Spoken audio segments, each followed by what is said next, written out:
Welcome everyone to Donut County, a comically strange cartoon universe that gets ravaged by a raccoon that doesn't understand at all what a donut is. If that premise doesn't sound weird enough for you, then I'm afraid nothing will, but either way, sit back and enjoy the review. The name of this game is somewhat misleading in the sense that it's not exactly about donuts, but rather the misunderstanding of what a donut is. As the story unfolds, you start to learn that due to a raccoon's shenanigans, different members of the community have had some very weird experiences lately when they attempt to order a donut from the local shop. Instead of receiving a donut delivery, the raccoon that runs the shop sends a hole in the ground instead. This misunderstanding of what a donut is the basis of the puzzles and levels that are featured in the game. I will let you discover the rest of the story on your own, as the goofy journey it takes you on is the game's most endearing and memorable quality.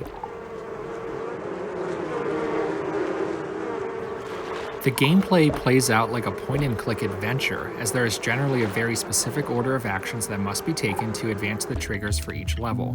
In true Katamari-esque style, your only tool is the donut hole in the ground, which you use to interact with the environment by swallowing up everything in your path. The more objects that are swallowed up, the larger your donut hole becomes, which lets you accomplish more actions. As the game progresses, the levels get somewhat more complicated in nature, and the game does introduce several new concepts, such as a catapult or playing with elements like fire. This helps switch up the gameplay somewhat, but not as much as I would have hoped, as it is pretty obvious what you need to do.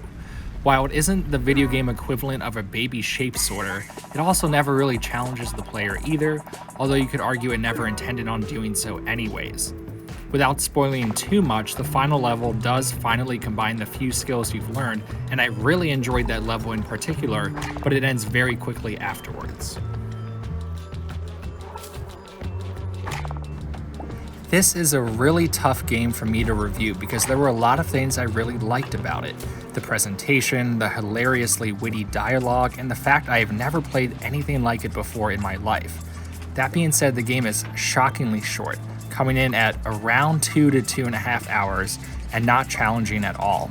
These are honestly things I usually don't care all that much about, as I appreciate the experience more than anything else, but there is very little reason to return back to the game after completing as much as I wanted to.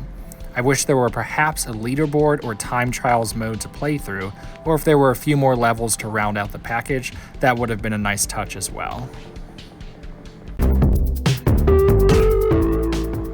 Ultimately, I was somewhat disappointed when the game quickly came to an end, even if the ride was a refreshing joy while I was on it. On the PC version of the game, you can play entirely without touching the keyboard, so I have a theory that it was meant to be played with the mouse in one hand and a box of munchkins from Dunkin' in the other.